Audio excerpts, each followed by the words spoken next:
আমাদের বর্ণিল জীবনে আমরা যদি জন্মের পর থেকে মৃত্যুর আগ পর্যন্ত কোনো একটি জায়গা বা জিনিসকে অবহেলা করে থাকি, অযত্ন করে থাকি, আর সেটি হচ্ছে কবরস্থান। পৃথিবীতে আমরা অনেক রকম সমস্যার সম্মুখীন হই বটে, নানা রকম বিপদেও পড়ি, এমনকি আমরা সমস্যা অথবা বিপদ কাটাতে বিভিন্ন জনের কাছে যাই। কিন্তু এই দুনিয়াতে যদি আমরা শুধুমাত্র দুটি জিনিস সঠিকভাবে ব্যবহার করতে শিখি, অথবা দুটি জিনিসের যদি খুব করে যত্ন নেই, তাহলে দুনিয়াতে যতই সমস্যা থাক তারপরও আমরা স্বস্তি এবং সুখে থাকতে অবশ্যই পারবো। আর সেই দুটি জিনিস অনেকের কাছে খুবই হাস্যকর মনে হতে পারে। এই দুটি জিনিস হচ্ছে আপনার ঘরের রান্নাঘর এবং আপনার বাড়ির আশেপাশে অথবা ঝোপঝাড়ে অথবা কোনো এক কোণায় থাকা কবরস্থান। আপনার কাছে খুব হাস্যকর হতে পারে যে এই দুটো জিনিসের গুরুত্ব অথবা যত্ন আসলে কেমন। আপনারা দেখবেন এই পৃথিবীতে যে আমরা বাঁচি এর মূল কারণটা আসলে কি? এই যে আমরা স্বপ্ন পূরণ করতে চাই, আমরা মানুষের কাছে যাই, আমরা কোনো একটি সমস্যা সমাধানের জন্য আমরা তর্ক বিতর্ক এবং মারামারিও করি, এর পেছনে আসলে কি?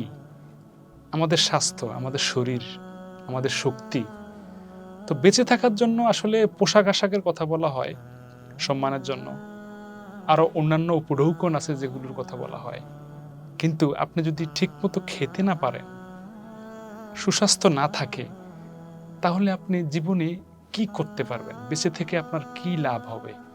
আপনি যে স্বপ্ন দেখেন, স্বপ্ন পূরণের জন্য আপনি সামনে এগিয়ে যান, প্রতিযোগিতা করেন, এর পেছনে আসলে কারণটা কি বা কিভাবে আপনি পারেন?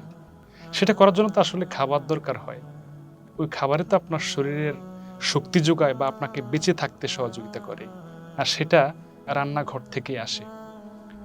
আপনার ঘরেই তো রান্নাঘর, আপনার যে বাড়ি অথবা যেই ঘর, পাশের একটা কোণায় অথবা বাড়ির ঘরের খুব কাছের একটি রুমেই আপনার রান্নাঘর। তো সেই রান্নাঘরের তো একটা যত্ন আছে। যত্রতত্র জিনিসপত্র রেখে দেওয়া অথবা যা মন চায় রান্না করে ফেলা, এটা তো আসলে কোনো সুস্বাস্থ্যকর দিক হতে পারে না। তাই রান্নাঘরটা যদি আমরা সঠিক করতে পারি, আমরা যদি রান্নাঘরের ব্যবহার কিংবা যত্ন নিতে পারি, তাহলে আমাদের জীবনের অনেক সমস্যার সমাধান হয়ে যাবে।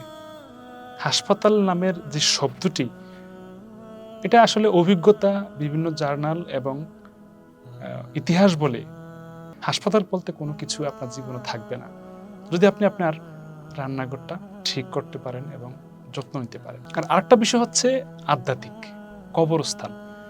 আমাদের জীবনে যদি কোনো কিছু আমাদের বর্ণিল জীবনে আমরা যদি জন্মের পর থেকে মৃত্যুর আগ পর্যন্ত কোনো একটি জায়গা বা জিনিসকে অবহেলা করে থাকি, অযত্ন করে থাকি, আর সেটি হচ্ছে কবরস্থান।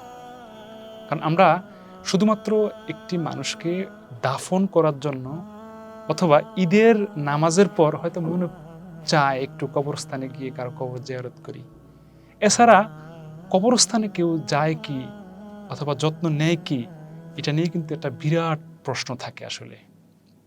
তাই আমরা যদি কবরস্থান তার আগে রান্নাঘর যত্ন নিতে পারি, সঠিক ব্যবহার করতে পারি, তাহলে দেখবেন আমাদের জীবনের অনেক সমস্যা কেটে যাবে। কথাগুলো খুব হাস্যোজ্জ্বল হতে পারে, সহজ হতে পারে, কিন্তু একবার চেষ্টা করে দেখবেন।